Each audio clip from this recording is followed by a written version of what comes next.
this has been a sort of evolving situation, obviously, throughout the last few months. It seems like years since we were back in the old normal, this is a continually evolving presentation that I do just to sort of keep people up with where I think we are in terms of the current situation. I'd just like to say, if anybody wants to throw in anything as I'm going along, that's quite fine. Let's just have a chat about it, really. So there we were. Back in January, I was sitting with one of my clients who a lot of you will know, Paul Spicer of L&P Sound, and we were congratulating ourselves. This was the first week in January, as I remember. And we were congratulating ourselves on reaching targets and, and being where we wanted to be in terms of helping with the business. And who'd have thought we'd be here sort of 6 months later? Because just 2.5, 3 months after we spoke, Paul's sort of revenues dropped off the edge of a cliff because he's basically in the event management industry. So he provides audio visual systems for the event management industry, and of course the event management industry is still pretty much under lockdown. It's not coming back anytime soon by the look of it, and so we were left with quite a few conundrums, and we were climbing a learning curve as everybody was, and that includes the government, of course. Learning how to deal with this particular issue was always going to be a learning curve, and this presentation assumes that you know all about what was available to you from the government and all that sort of stuff. What I'm more concerned with really is talking about how we look to sort of get through it, and then talk about what we've learned through that process. So. When we were sitting down thinking, well, how are we going to deal with this? And it could be said that, a couple of things, jumped out at us. And certainly, it could also be argued it's something that small businesses should be trying to do all the time. But the first thing we thought about was providing leadership to not only, the stakeholders and communicating with all the customers and the suppliers, and making sure that we were part of the solution and not part of the problem, et cetera, but also to provide leadership to the wider event management industry. It was pretty clear that everybody was going to be in the same boat going forward, and we needed to think about how we could help people, because by helping people, we will be helping ourselves in terms of the business. So, what we're looking to do is provide leadership, provide a sort of shared vision of the future, looking at ways in which we could bring sort of a mutual support process in place. And to that end, Paul, I encouraged Paul to start the L&P Sound event forum, which was set up as a mutual support group for businesses in the event management industry, and in a period of it's about sort of 10, 11 weeks old now, and during that period he's managed to and Paul really picked up the ball and ran with it, and he really works hard on it, and he's now got over 200 members as part of that group, and they are all providing sort of mutual support to each other. And I would also say that it's actually generating new ideas and new opportunities in terms of people sort of interacting with each other. So it's been a bit of a roller coaster, but by having the support of your peers as you go through the process, and providing also, it's a two-way street. Obviously, you provide support to them. It can really help you through these times. So as I say, providing leadership is absolutely key. One of the things that small businesses often cry out for is creativity. What we've got to remember with this particular situation is that all marketplaces evolve. they change. Some change quicker than others over time, but they evolve, generally speaking. So they are. It is possible for businesses to keep up with those changes, but this particular situation is bringing a step change in most people's marketplaces. There is going to be a totally different way of doing things going forward for the foreseeable future, because COVID is going to be with us for the foreseeable future. We're going to have to adapt to it. And we need to recognise that as we go forward. So what small businesses are crying out for is creativity, really, to actually sort of help them to innovate and add value. Like all changes, it's both a negative and a positive. Obviously it's going to hit people's way of, old way of doing things, but it will open up opportunities for people going forward. And it's absolutely vital that, businesses get together with their teams, and I mean teams in the broadest sense, again, going back to what I was saying about leadership, just looking at ways in which, with their peers and with all their stakeholders, they can work out ways forward and being creativity about taking opportunities in the marketplace. We talked about, with Paul, video editing. But one of the key opportunities that's come out of the Mutual Sport Group is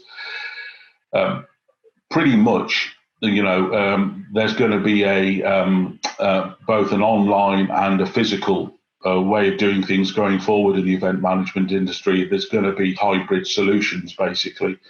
And Paul has started up a great collaboration with a company that provides online event management solutions, which are not only going to be able to stand alone, but even better, they're going to be able to add value to actual physical events going forward. So obviously broadening the marketplace and allowing more people to attend. So from all those points of view, that's going to be a really powerful offer going forward.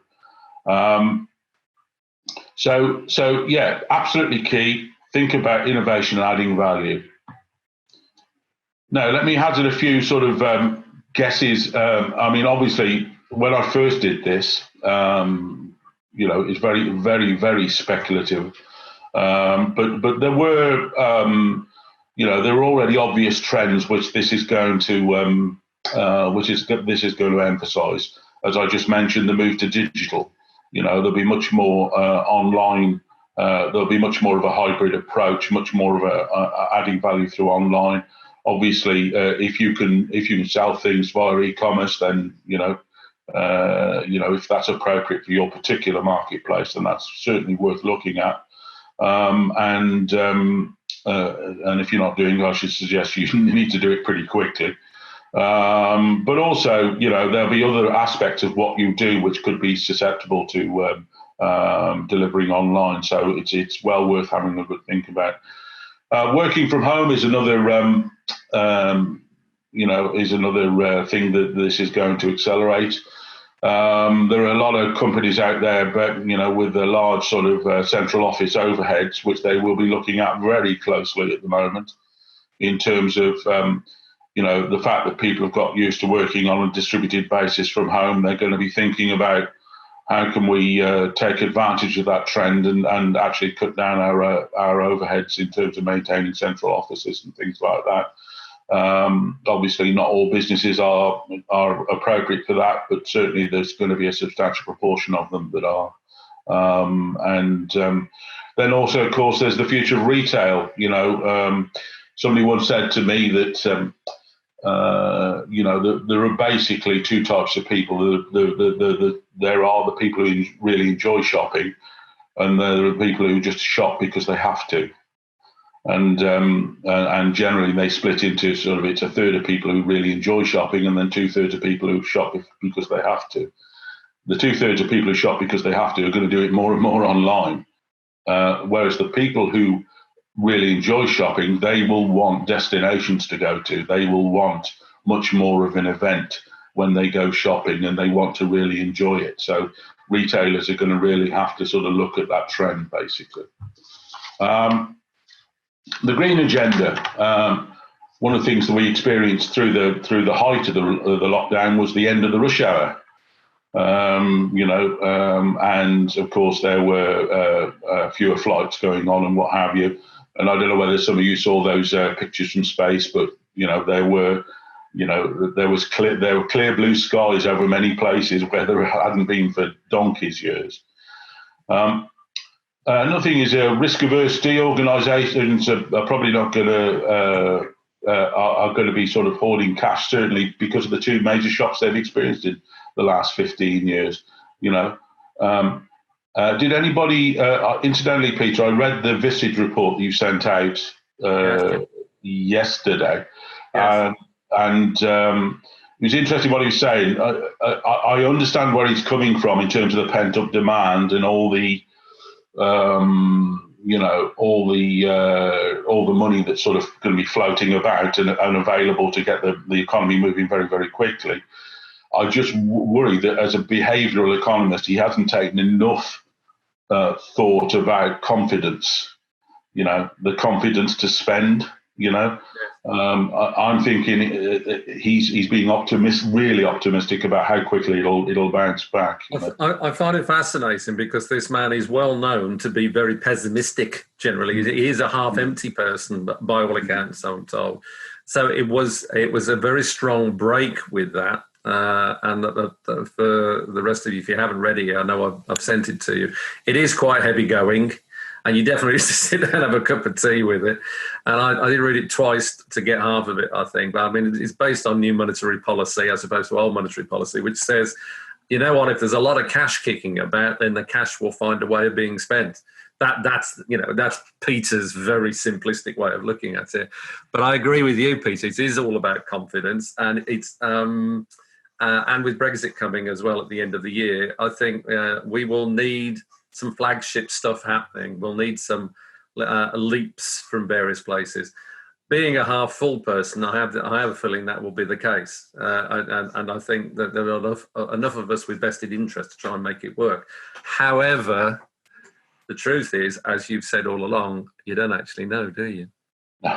No. I mean,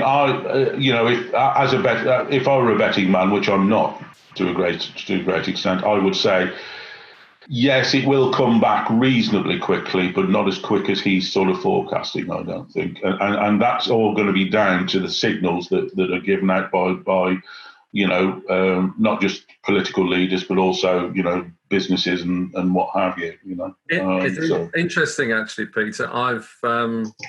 I've had Sean Philpott come back to me this morning. Sean's not been around a lot. For those of you who don't know Sean, he's an accounting practice in Wolverhampton, or just outside of Wolverhampton. He's been under the cosh, which is why we haven't seen him much lately. But his view of that article is that he thinks similarly. He personally thinks it's towards the end of 2020. And his words were, who knows, though. Whereas Ian Priest's, of course, for those of you who know that Ian was the opposite. Ian was, hooray, at last somebody talking it up. It's about time we did. So none of us know. I think it's somewhere in the middle, probably. I'd love it to be quick because we all would. I think it will build up. I think we need to get past Brexit at the end of the year. I think that will make a big difference. It will stop the distraction, frankly. I'd agree with that. And I think one really interesting thing that did come out of this whole issue of the new monetary theory sort of thing, which actually is the old monetary theory.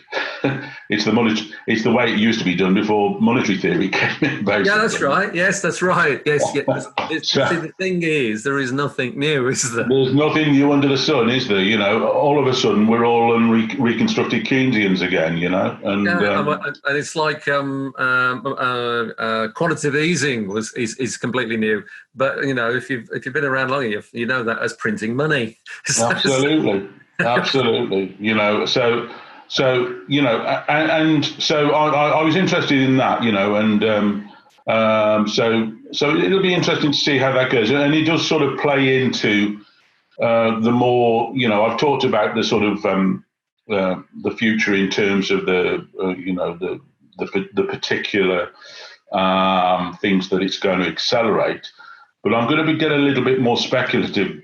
And actually, that report played in a little bit to this area And this is where I'm really taking a punt. So you can have a think about it. But one of the things that the new monetary theory thing just sort of emphasised to me is, this continual sort of focus on GDP as being the best measure of where we are, both as an economy and as a society. So, one thing that's certainly happened throughout the COVID situation is that there's been a refocus on the importance of value and values.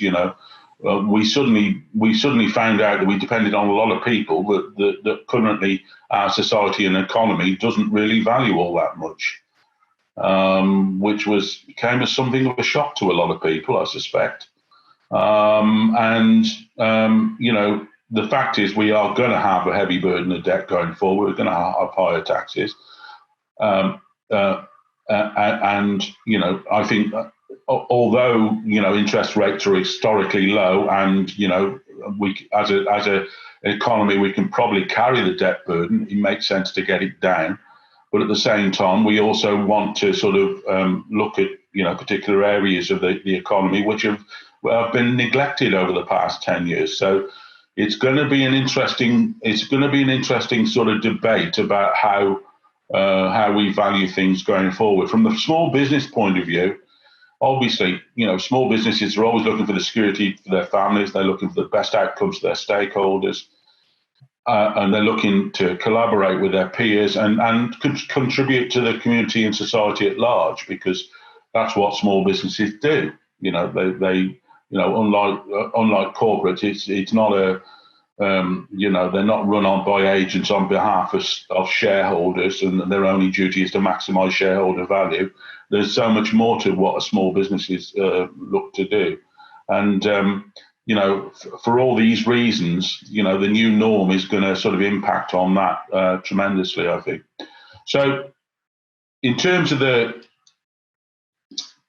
lessons I've drawn from it, I've just tried to keep it simple, really. I'm just looking at the 3 C's. And the first one is connection. Going back to what I was saying earlier about leadership, and it could be said that you need to be doing this all the time as a business anyway. You need to be connecting with as many people as you possibly can, and being, always try to be part of their solution.